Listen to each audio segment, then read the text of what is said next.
जब भी हमें कोई भी संक्रमण आता है तो आपको नहीं पता वो संक्रमण जाने अनजाने आपको बहुत सारे फायदे कर जाता है, थोड़े से देर की तकलीफ देता है। एक्चुअल में तकलीफ वो 3 से 4 दिन की होती है, लेकिन हमारी गलतियों से वो 7 से 14 दिन की बनती है। फिर सुन लो दोबारा से, अब ये सब रट लो, जो मैं बोल रहा हूं याद रख लो, दिमाग में घुसा लो। ये आपके बच्चों के भी काम आने वाली है, आपकी पीढ़ियों के भी काम आने वाली है, और अगर आप लोगों के बुद्धि में घुस गई तो भविष्य के भी बदलने वाली है, क्योंकि यहीं से सारा खेल शुरू होगा, आपकी सोच से ही। बाकी बीमारियों को भी कैसे सोचना होगा फिर आपको समझ आ जाएगा इसी एक चीज से। फिर सुन लो कि जब भी कोई संक्रमण आता है तो आपको 2, 3, 4 मैक्सिमम 5 दिन के लिए दुखी करेगा, लेकिन जाने अनजाने बाय डिफॉल्ट, बाय गिफ्ट आपको बहुत सारे फायदे दे जाएगा। लेकिन उस 4-5 दिन की परेशानी से बचने के लिए हम डेली परेशानियां झेलें और गलत तरीके से उसको इंटरप्रेट करें, गलत तरीके से उसका स्वागत करें और गलत तरीके से दुनिया को भी फैलाएं, खुद भी फैलें, तो वो गलत है। अगर आप में से किसी को अगर कोई संक्रमण आता है किसी भी तरह का, नाम कोई भी हो, तो एक्चुअल में होता क्या है? बुखार चढ़ता है, जुकाम होता है, या खांसी होती है, या स्मेल जाती है, या टेस्ट जाता है, या सिर दर्द होता है, या शरीर टूटता है। 2 दिन, 3 दिन, 4 दिन। लेकिन आप लोगों को उस टाइम पे समझदारी क्या दिखानी होती है और गलती क्या दिखा देते हैं हम? आप लोग इमीडिएटली डोलो 650, मेडलर, ये वो, या पता नहीं कहां से कौन सी गोली याद करके ले लेते हो। आप बॉडी के, आप लोग ना सबसे बड़ी गलती जो करते हो, जो आप लोगों को आगे नहीं बढ़ने दे रही, आप लोग प्रकृति पर, भगवान पर भरोसा छोड़ देते हो। आप ये क्यों भूल जाते हो जो गीता में लिखा हुआ है कि जो होता है, जो हुआ, जो होगा। अगर वायरस ने अटैक किया और मेरे को बुखार चढ़ा तो अच्छा क्या हो सकता है कि मेरी बॉडी टेम्परेचर बढ़ा रही है, तो मेरे अंदर के बहुत सारे वायरस, बहुत सारे बैक्टीरिया जो नहीं चाहिए, या बहुत सारा वेस्ट, बहुत सारा टॉक्सिन फूक भी तो जाएगा। पॉजिटिव सोच लो, सिर्फ सोचने का ही नजरिया ही तो है। अच्छा, स्मेल चली गई, खुशबू नहीं आ रही, तो इसका मतलब निकाल लो कि भगवान चाह रहा है तेरी खुशबू छीन ली मैंने, टिक जा एक बार, 2-4 दिन मत खा। एक्चुअल में तो भगवान के सिग्नल्स हैं। टेस्ट चला गया तो भगवान क्या कह रहा है? अच्छा, 99% बुखार में मुंह कड़वा क्यों होता है? भगवान कहता है, इशारा करता है कि टिक जा मानव, टिक जा, 2-4 दिन मत खा। लेकिन हमें समझ ही नहीं आता। अच्छा, हमें समझ आ भी जाएगा, आप बिस्तर पे लेट जाओगे, मम्मी आ जाएगी, हर घंटे वाला आ जाएगी, कुछ ले आना, कमजोरी फील हो रही होगी, वीकनेस, चलिया भी नहीं जा रहा है तेरे को, तेरी शक्ल कितनी होगी, तो उस टाइम मत आओ ना किसी की बातों में। उनको पहले से ही अगर आपने जिंदगी में कभी ये सब चीजें सिखाई हो तो उस टाइम वो आपसे वैसा कोऑपरेट करेंगे। लेकिन आपने कभी अपने घर पे खुद ही नहीं समझी तो उनको क्या समझाओगे? तो अगर टेस्ट चला गया इसका मतलब मत खाओ। अच्छा, कमजोरी आ जाएगी। अच्छा, मुझे एक बात बताओ, जब किसी को पैरालिटिक अटैक पड़ता है, जब किसी को लकवा होता है तो क्या होता है? लकवा होता है तो क्या होता है? सिंपल सा आंसर है, इतना सोचने की जरूरत नहीं है। बॉडी का आधा हिस्सा को अधरंग हो जाता है, काम करना बंद कर देता है। क्लियर? ये इसमें कोई दो राय तो नहीं। तो जब अधरंग होता है, मेरी बॉडी का आधा हिस्सा पैरालाइज्ड हो गया, तो क्या सिर्फ ऊपर ऊपर का हुआ है? फिर अंदर का भी तो हो गया भाई, लीवर भी तो आधा हो गया, किडनी भी तो आधी हो गई, फेफड़े भी तो आधे हो गए, आंतें भी तो आधी होगी, तो टिक जा माना, तब भी खाना कम करना। लेकिन कोई नहीं ध्यान देता। जब किसी को हार्ट अटैक पड़ता है तो क्या सिम्टम देती है बॉडी? नहीं, चलो ये तो सिम्टम्स हो गए ना, पसीना आ गया, दर्द चली गई, लेकिन एक्चुअल में उस इंसान को इशारा करते हैं ना बॉडी, भगवान इशारा करता है कि अब तो टिक जा मानव, लेकिन मानव ही तो है, टिकता नहीं। सारी प्रॉब्लम मानव में ही है, और मानव आपके पास आता है, आप खुद ही नहीं जागरूक तो उनको क्या करोगे? आप लोगों को पहले खुद तो नॉलेज होनी चाहिए। किसी को ज्ञान देने से पहले क्या हमें सही ज्ञान होना जरूरी है कि नहीं? अच्छा, क्या गारंटी है मैं सही दे रहा हूं? चलो ये भी क्या गारंटी है मैं सही दे रहा हूं?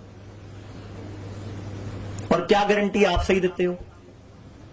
आप ही 3 जने 3 अलग अलग तरह के ज्ञान दे देते हो। गारंटी क्या है?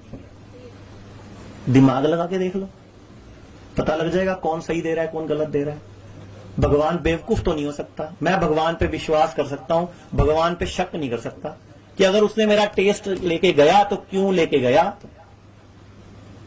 कुत्ते को भी अकल है कि जब बीमार पड़ो तो 3-4 दिन के लिए नहीं खाना। बिल्ली को भी पता है, शेर को भी पता है, और करते क्या है वो? घास खाते हैं। अब आप लोगों के मन में कई सारे सवाल आएंगे।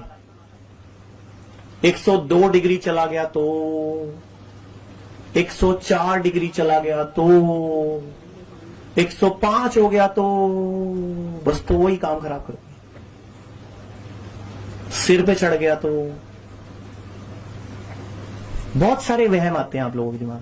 बट सही डाइट, सही उस टाइम पे प्रिकॉशन नहीं पता होने की वजह से ही हमें 102 हम खुद पहुंचा देते हैं, 104 भी पहुंचा देते हैं। फिर हमें मजबूरी में घर वाले ही उठा के कई बार एडमिट करा देते हैं, कई बार कोई फेंट भी हो जाता है। तो सही नॉलेज नहीं होने की वजह से, सही कॉन्फिडेंस नहीं होने की वजह से हम लोग सही को भी गलत कर बैठते हैं। देखो 7 से 14 दिन में तो सारे 99.9% लोगों का संक्रमण ठीक हो जाता है और 80% लोग तो एसिम्प्टोमेटिक होते हैं, आपको भी पता है। लेकिन बीमार होना कोई बुरी बात नहीं है। अगर आप में से कोई डॉक्टर बीमार हो जाता है तो कोई बुरी बात है क्या? या मैं बीमार हो गया तो बुरी बात थोड़ी है। वो उसको पॉजिटिव में ले लो ना, कि बीमार होने पर अगर शरीर बीमार, पहली बात तो बीमार शब्द ही किसने रखा? बीमार नाम रखने से ही बीमार फील आता है।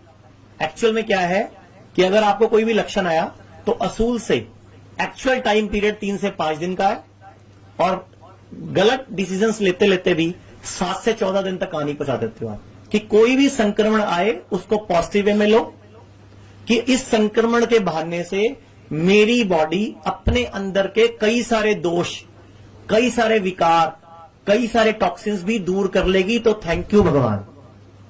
बट आप गलती क्या करते हो और सही क्या करना है वो सुन लो।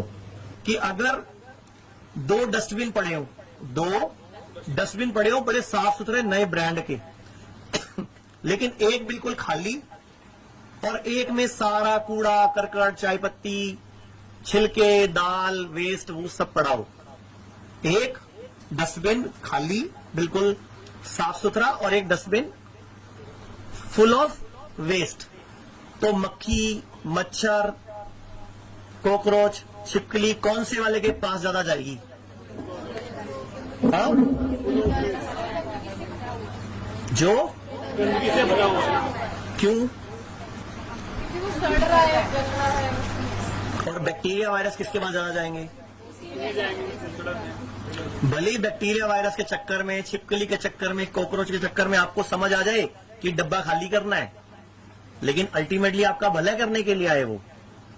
लेकिन आपको याद आ जाएगा कि जैसे ये खाली है मुझे इसको भी, और इमीडिएटली सबसे पहला काम आपका क्या होना चाहिए? खाली करने का। हम लोग क्या गलती करते हैं? कहां से छिपकली आई, मोरी बंद करें, कॉकरोच कहां से घुसा, घर के खिड़की दरवाजे बंद कर दे। ये आप नहीं कर रहे, मैं ये नहीं कर रहा, आप ऐसे सारे ऐसी गलती करते हो। मोस्ट ऑफ द पब्लिक, जो मैं वर्ड यूज करूंगा वो आपके ऊपर नहीं होंगे, उनको अपने ऊपर मत लेना, और ले भी लेना तो मुझे कोई टेंशन नहीं है भाई, क्या इलाज है भाई।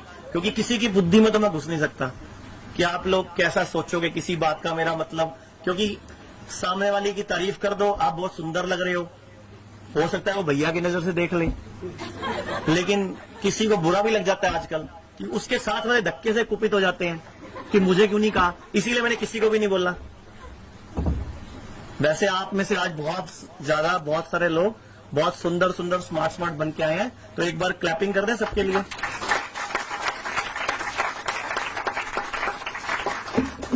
जोर से कर दो यार, सुंदरता के लिए क्लैपिंग करनी चाहिए। मैडम आपको नहीं लग रहा कोई सुंदर इनमें से, या आपको अपने लिए अच्छा लगता है? तो फिर अच्छा फिर ढंग से कर दो, थोड़ा सा मेरी पीपीटी ढंग की जमी जाएगी। हेलो, हाय, हाँ, जोर से।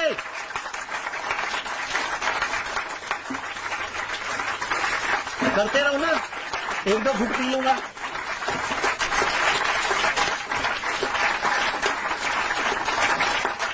अब नहीं पीने देना चाहते तो रुक जाना।